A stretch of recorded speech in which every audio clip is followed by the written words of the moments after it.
So the future, where are we going next with this? It seems like every time we try to answer a question, we find new questions. So we've got plenty of stuff to do. So I will be forever doing furry research, it seems. I will never be able to get away from this.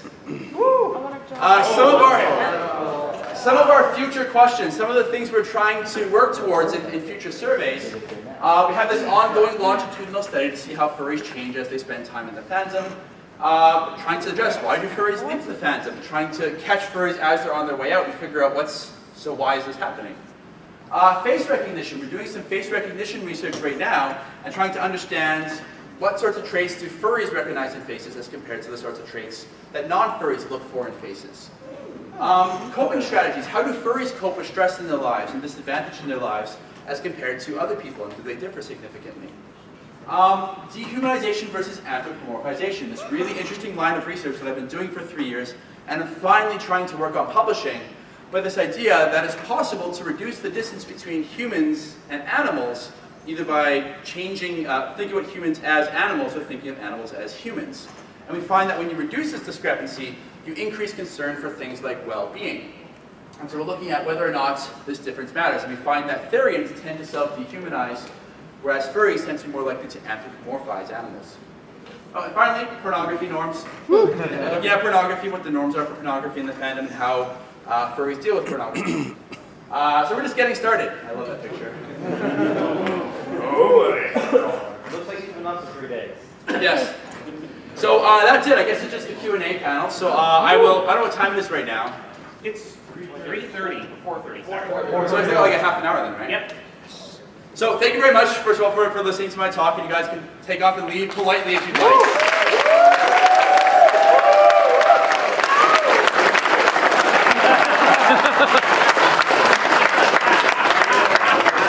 I'll do my best to answer questions. Yes, so the back. So earlier on in your presentation, you said So I can't hear right now, sorry. You guys can keep it down a little bit. So earlier on in your presentation, you said that the #1 influence of furry was the internet. Yes. How heavily did you take the internet into account in your survey of all the information? Can you guys get down a little bit? How do we take the internet into account? How heavily did you take the internet into account in our survey? So we recognize the fact that about half, many of our samples are taken from online samples. So for example, the largest furry sample we ever did was taken from an online sample. It was about 6,000 furries taken online, largely from sites like Fur Affinity, 4chan stuck in there somehow, So Furry, Flayra, Furry News Network, etc. We found that data using an online sample, and we corroborate it using convention-based samples as well. And we do find some significant differences. So for example, convention-going furries tend to be on average 2 to 3 years older than online fandom. And this is in part because convention-going furries have the resources to go to conventions. So we can take these things into account, and we have done so. Typically when we're doing, especially when we're doing large mass meta-analysis of the data, we try to control for things like age differences between our samples. Ultimately, there are no perfect samples because anytime we try to get a good sample of furries, we're going to have to resort to some sampling frame. There's no perfect sampling frame of furries in existence, and we're open to ways of capturing furries from, not capturing, but getting furries into our study from other ways. Did you have an idea in mind, or are you going somewhere with the question? I'm trying to figure out, sort of, if you're just wondering about the online sample, if you had a specific methodology in mind. Yeah, so it actually follows on a second thought that I had. Okay, sure. Somewhere in there you said that the majority of furries were like in the middle ages, like white, middle class, that kind of thing. Yep. And I was kind of going about that because furry has sort of really expanded over the internet. It's much more of an international phenomenon nowadays. Yes. That's why I was wondering, like, how you looked at your information and whether it was primarily here in the States convention, or if you also considered it the international path. Yeah. So our online sample, we actually had furries from 70 different countries. One of the restrictions that we on the team only speak English. So our surveys are only in English, so lo and behold, you find high representation in Australia, England, Western Europe. So, but we do have samples that are well represented in those countries, and we find that it tends to be pretty consistent, these trends in those countries.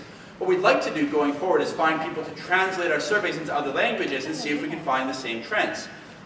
Going forward, we'd love, and we've been invited, and we're trying to find the resources to make it out to NicoCon in Japan, to make it out to Eurofurence one of these years, to make it out to Down Under, I think is the one that's in Australia. We've had open invitations to all of these, And right now we're struggling to get the money together to do it. $65,000 that we got from the Canadian government will only go so far. So it's a matter of making the money sort of stretch. But it's a fantastic idea, and we really, really want to try to get as diverse a sample as possible. Does that address your question? Yes. All right, thank you. Good question. Yes. Wouldn't that slide have been super awkward if nobody clapped? Which side, this one? Yeah. That's why I actually didn't show it until I heard clapping. I've done this a few times. Okay. Not to suggest you haven't. Yes. Along the lines of the previous question, Sure. for the overseas or non-U.S., have you tried finding collaborative researchers in other countries? Yeah, lo and behold, it's hard to find furry researchers. Yes. We tried to find, I mean, it's also hard with language barriers to find other furry researchers. We found some, but it's hard to find, we're psychologists, we try to, we look in psychology and we know psychology best. We do know there is other work by anthropologists, for example, in Europe, who have done some research on theory communities from an anthropology perspective. And so we tried as best we can to reach out to those communities. Oftentimes, we just have very different research goals. So they want to do one thing, they want to use very qualitative methodologies, and we try to stick as much as possible with quantitative methodologies, so collecting numbers as opposed to interviews. But as much as possible, we're really trying to reach out and find other researchers. And if they're out there, we'd like to collaborate with them. Yes? I'm going to ask the obligatory follow-up to that question. Follow-up on a follow-up on a follow-up. Okay. Yep. For people who are interested in potentially collaborating on Yes. that, where do we find your contact information, especially for those of us who know soon to be graduating MA and PhD students? Yeah. So if you're interested in collaboration, I actually have, before people take off, I actually have business cards at the front there with our Furry Research website. Going there and getting in touch with us, all our website, all our contact information is there. If you want to get in touch with me in particular, Nuka or Courtney, Plante, that's a fantastic way to say, here's my situation. When we're looking for collaborators, one thing we're really sort of looking for is, can you bring a project to the table? Or at least talk to us about existing research. So one thing we've had a few people do is come up and say, we really, really want to work with you. We're like, great, so what should we do? And they go, I don't know.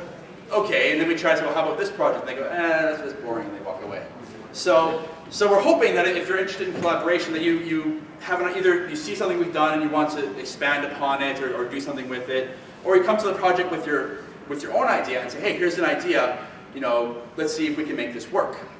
So that's one thing I would suggest having is have some kind of idea, at least about the kind of thing that interests you, and we can work on refining it. And the other idea is it really helps if you have some kind of university education, or if you're currently affiliated with the university, because our research goes to ethics boards and stuff, and ethics boards really like it if you're held accountable to a university as opposed to just kind of freelancing this, and you can sort of do what you want without an ethics board overseeing you. So those are the two things that I would suggest. Does that answer your question? Or? Sure. Go in the back there. Sure. Yeah, I saw this study about 2 months ago, and I thought it was interesting. And I guess what I was wondering about most is that you would the whole thing with the fantasy sports cap. I mean, I like sports. I watch sports. I try to fix games. And I'm going to feel horrible for having made fun of fantasy sports. I was wondering if you could be more specific as to what that is, but it sounds like the general population. I mean, a lot of them don't understand are just watching sports. People that's going to play fantasy football and never understand why you chose that instead of saying other NASCAR. sci-fi. Yeah. So I think we chose fantasy sports because we wanted to do just sports fans. But the initial study we tried to do was to look at fantasy across these different realms. And so we wanted to try and pick sports with a fantasy edge because we wanted an element of fantasy to be consistent across all of our studies.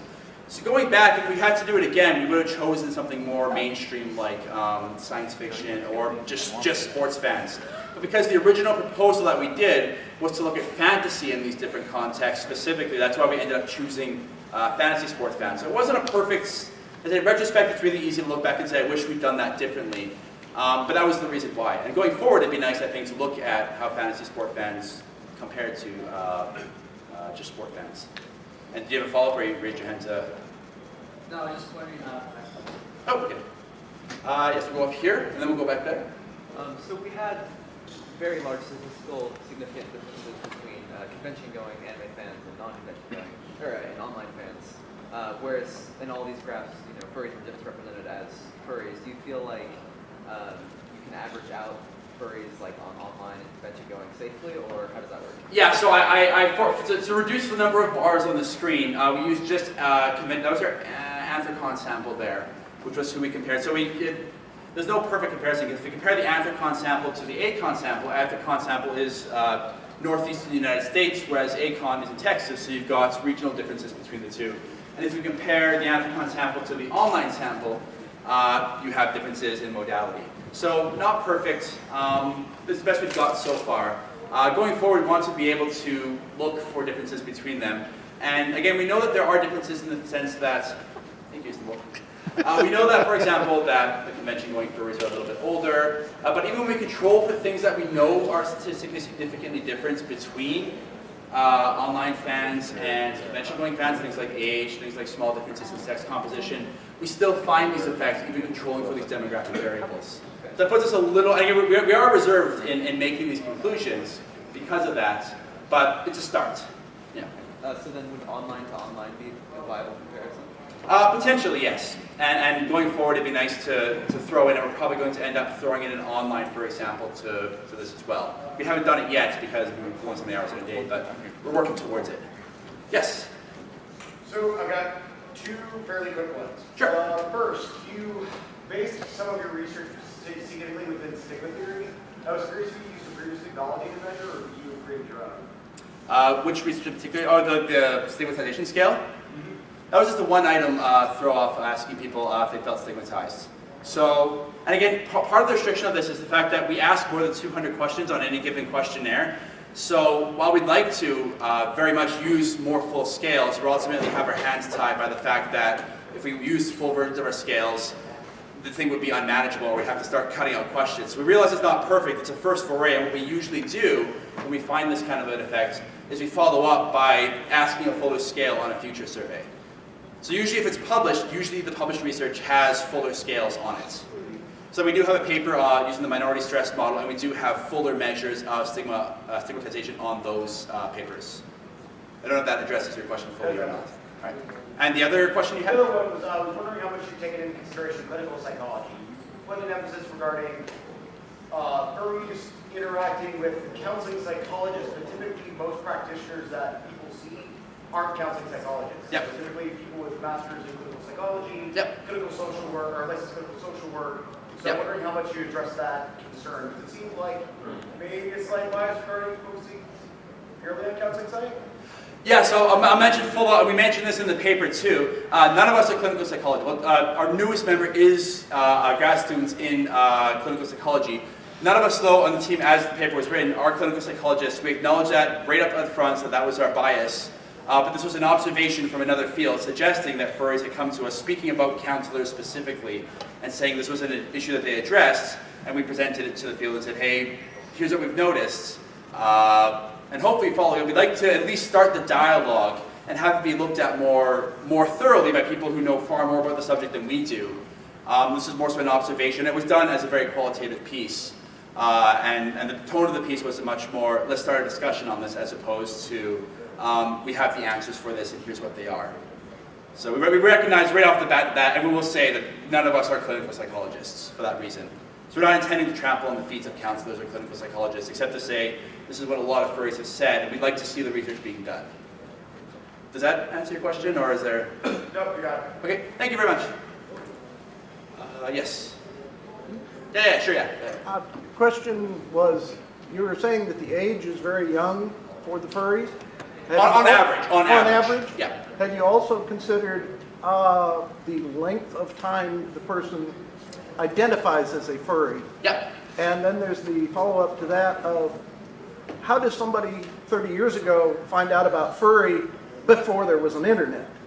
Yeah. You know, so, and to some extent, the speed and the improvement of the internet and the interaction has expanded this definition of a furry, while at the same time, you know, there are more people finding out they are furries, as it were, now that they can, than they might have 20 years ago, 30 years ago. Yeah. Because they didn't have the access to the information to find out that there's somebody out there like that. Yeah, so two questions in it. The first one is, yes, we have looked at how long a person has been a furry as well.